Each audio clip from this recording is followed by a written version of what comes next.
Hello दोस्तों, स्वागत है आपका एक नए क्लास में। आज हम लोग बात करने वाले हैं 11th क्लास का the portrait of lady chapter की समरी। बहुत ही आसान और बहुत ही इंटरेस्टिंग इसकी समरी है। आइए शुरू करते हैं। इसमें जो राइटर है वो बता रहा है अपनी दादी माँ के बारे में। एक्चुअल में पोर्ट्रेट का मतलब एक चित्र होता है दोस्तों, ठीक है। तो वो बताता है अपनी दादी माँ के बारे में कि वो देखने में बहुत बूढ़ी लगती हैं, ठीक है, और ऐसा लगता है कि आज से 20 साल पहले भी वो ऐसी ही थी और आज भी वैसी ही एज इट इज लगी हुई है, ठीक है। उसके बाद वो कहता है उनकी दीवार पे जो है एक चित्र टंगा हुआ है जो उनके दादाजी का है। लोग बताते हैं कि उनकी दादी जी किसी जमाने में बहुत सुंदर रही थी, लेकिन वो कहता है उन पर यकीन करना थोड़ा सा मुश्किल लग रहा है कि उनकी दादी जी सुंदर थी, ऐसा तो नहीं लगता है। उनकी शक्ल को देख के लगता है कि वो हमेशा ऐसी ही थी। और उनके जो दादाजी का फोटो था उस पर लगता था कि जो है बहुत बड़ी बड़ी दाढ़ी, ऐसा लगता था कि वो नाती पोते वाले तो थे, लेकिन लगता नहीं था कभी ये जवान रहे होंगे और कभी इनके भी लड़के या बीवी वगैरह रही होगी। तो ये सारी बातें वो बताता है। उसके बाद पता चलता है जो उसकी दादी माँ होती है उसके साथ में उसकी बहुत अच्छी दोस्ती होती है। वो लोग गांव में रहते होते हैं स्टार्टिंग में, ठीक है। और उसकी दादी माँ क्या करती हैं, डेली सुबह उसे उठाती हैं। जब वो स्कूल जाने के लिए तैयार होता है तो उसे तैयार करती हैं, फिर उसे एक बासी रोटी देती हैं जिस पे दही और चीनी वगैरह भी लगा के रखती हैं, ठीक है। वो आराम से खा लेता है और उसकी दादी माँ हमेशा प्रार्थना करती रहती है, क्योंकि बूढ़ी बहुत हो गई है तो आवाज़ सुनाई नहीं देती है। लेकिन क्या होता है, वो बोलती, होंठ उनके हिलते थे नहीं, बूढ़े वाले लोग प्रार्थना करते तो प्रार्थना करती रहती हैं, ठीक है। फिर वो बताता है वो दादी माँ साथ में स्कूल जाती हैं। जब स्कूल जाती हैं तो वहां पर क्या होता है, रास्ते में बहुत सारे कुत्ते होते हैं मंदिर के बाहर, तो उनके लिए भी बासी रोटी लेके जाती हैं, ठीक है। फिर वो कहता है साथ साथ जाती, स्कूल के पड़ोस में ही एक मंदिर भी होता है, तो मंदिर में जो पुजारी जी होते हैं वो उसे वर्णमाला सिखाते हैं, प्रार्थना सिखाते हैं, और दादी माँ वहीं पे बैठ के धर्म ग्रंथ पढ़ती हैं। जब हम लोगों का काम पूरा हो जाता है तब हम अपने स्कूल से और दादी माँ वहाँ मंदिर से वापस आ जाती हैं। वापस लौटते समय मंदिर के गेट पे बहुत सारे कुत्ते होते हैं, तो उन कुत्तों को वो वही बासी रोटी जो लेके गई होती हैं वो बासी रोटी भी खिलाती हैं, ठीक है। तो इस तरीके से अच्छी मस्त जिंदगी कट रही होती है। लेकिन फिर क्या होता है, जो उसके माता पिता होते हैं वो शहर में एडजस्ट हो जाते हैं। तो वो कहते हैं अब आप लोग भी यहाँ पे रहो, तो वो और उसकी दादी माँ जो है शहर में रहने चले जाते हैं। जब शहर में रहने चले जाते हैं तो उसका स्कूल में एक अच्छे स्कूल में एडमिशन हो जाता है। जब अच्छे स्कूल में एडमिशन हो जाता है वहाँ पे इंग्लिश है, ये सारी चीज़ें पढ़ाई जाती हैं, मैथ वगैरह। तो जब वो लौट के आता है उससे पूछती है कि क्या पढ़ाया गया, तो वो बताता आज इंग्लिश पढ़ाई गई है। तो उसकी दादी थोड़ी सी दुखी होती है कि अब हम इसकी मदद नहीं कर पा रहे हैं, क्योंकि गाँव में तो वो उसे बताती रहती थी ये ऐसे होगा ये ऐसे होगा। लेकिन अब वो बड़ा हो चुका था, इंग्लिश मीडियम स्कूल में जा रहा था, तो इंग्लिश मीडियम स्कूल में इतनी ज़्यादा मदद नहीं कर पा रही थी वो। लेकिन फिर भी बातचीत चलती है उनकी। और एक दिन ऐसा आता है जब, हालांकि अब जो कुत्ते हैं उन्हें वो नहीं खिला सकती थी रोटी, तो वो क्या करती हैं, उनके आंगन में कुछ चिड़ैया आ जाती है, चिड़िया गौरैया टाइप, उन्हें वो दाना खिलाती हैं डेली, ठीक है।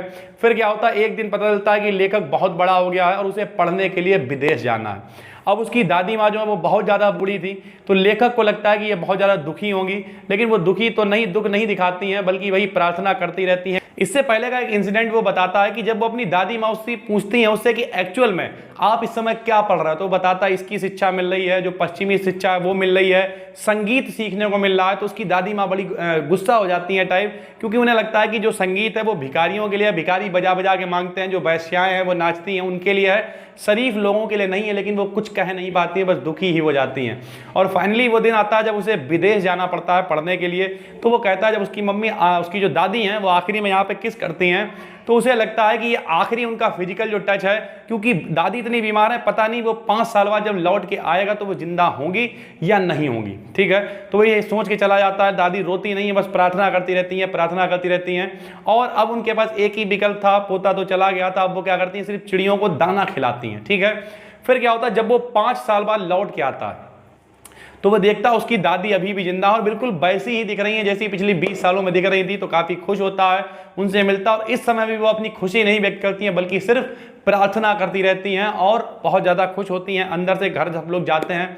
जाने के बाद में क्या होता है, उनकी थोड़ी सी तबीयत खराब होती है, बुखार आता है। और बुखार आने के बाद, हालांकि वो अपनी दादी से बहुत प्यार करता होता है, तो बुखार आता है, सब लोग क्या करते हैं, कहते हैं डॉक्टर को बुलाओ, ये है वो है, दुनिया भर की बातें। वो अपना माला लेती हैं और बस पढ़ती रहती हैं, मंत्र जो भी उनका है वो जपती रहती हैं और बताती हैं कि अब मेरा अंत समय आ गया है और अब हमें केवल भगवान को याद करना है, हमें किसी की आवश्यकता नहीं। अपने होंठ उनके धीरे धीरे प्रार्थना करते रहते हैं और चारपाई पे ही उनकी सांसें वगैरह रुक जाती हैं। तो लोग समझ जाते हैं कि इनकी डेथ हो गई है। परंपरा के रीति रिवाज के अनुसार चारपाई से उठा के उन्हें नीचे रख दिया जाता है और एक लाल कफन उन्हें उड़ा दिया जाता है, ठीक है। उसके बाद वहाँ पे जो चिड़ियाँ आती थी बहुत सारी, वो आज भी आई हुई थी, लेकिन चिड़ियों में एक अजीब तरीके का सन्नाटा था, कोई चहचहाट नहीं होती है। जो उसकी मम्मी होती है लेकर कि वो रोटी लाती है, जैसे दादी तोड़ के डालती थी वो डालती है, लेकिन कोई चिड़िया नहीं खाती है। उनकी जब अर्थी उठ के जाती है, वही लाल कपड़े में लिपटा हुआ कफन, जब अर्थी उठ के जाती है तो वो चिड़िया भी उनके साथ में उड़ जाती है। और अगले दिन जो झाड़ू लगाने वाला होता है उन रोटियों को सिर्फ झाड़ू लगा के ही ले जाता है, कोई चिड़िया कुछ नहीं खाती है। लेकर कहता बहुत ज़्यादा दुख लगता है, लेकिन उन चिड़ियों के लिए वो कर भी क्या सकता है। इस तरीके से आखिरी में उसकी दादी माँ खत्म हो जाती हैं और ये कहानी भी यहीं पे खत्म हो जाती है। उम्मीद करते हैं आपको कहानी अच्छी लगी होगी। अगर वीडियो अच्छी लगी हो तो चैनल को सब्सक्राइब कीजिए, वीडियो को शेयर कीजिए।